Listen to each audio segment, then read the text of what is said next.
Sridhar Vembu is an Indian billionaire entrepreneur and the founder and former CEO of Zoho Corporation with a net worth of approximately 5.8 billion as of 2024.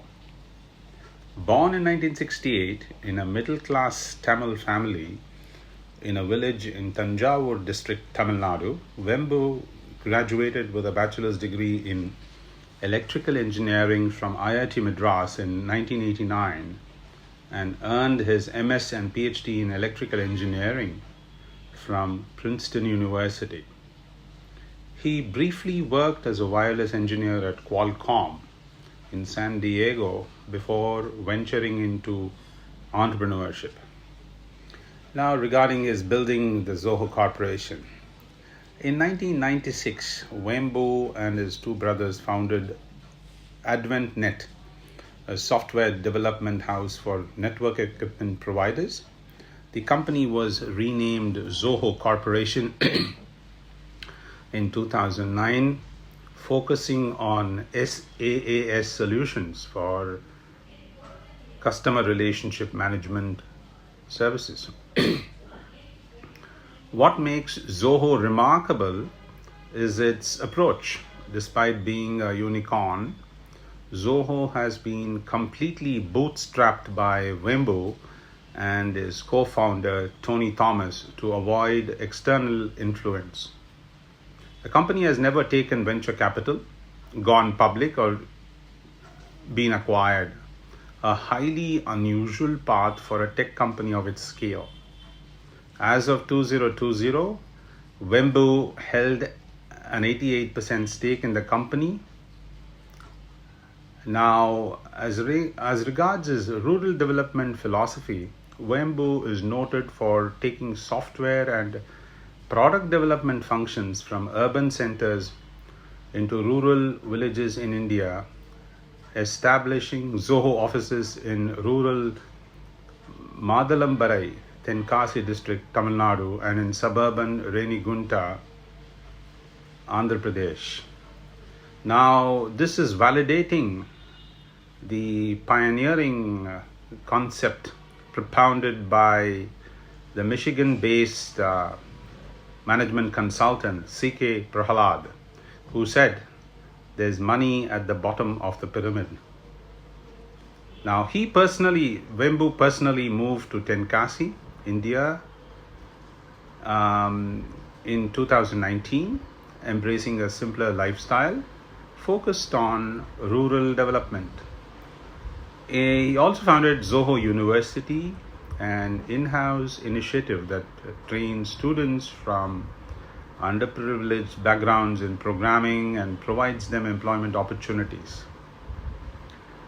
Now, Vembu, for his pioneering work, received the Padma Shri, India's fourth highest civilian award in 2021, the Ernst & Young Entrepreneur of the Year Award in India in 2019, and was selected as CNN News 18 Indian of the Year 2022.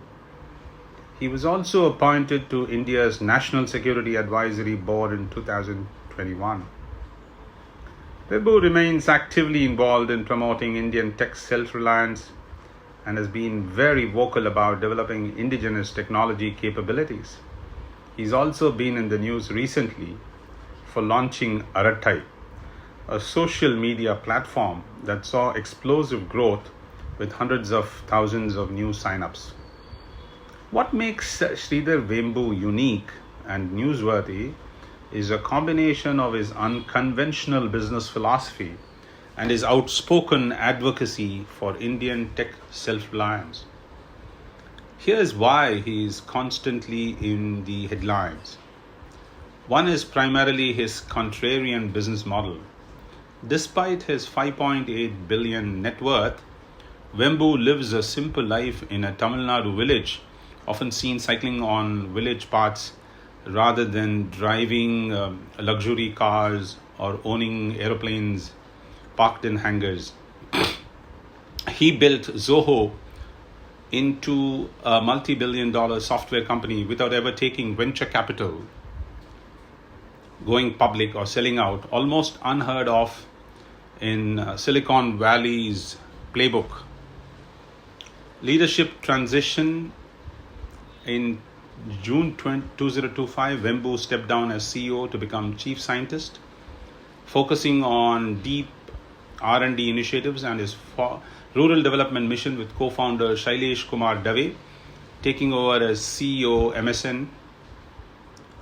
Aratai launch was in 2025. Zoho launched Aratai, a homegrown messaging app that topped India's App Store, with Vembu actively defending its Made in India credentials and clarifying that Zoho doesn't use AWS or Azure for data storage.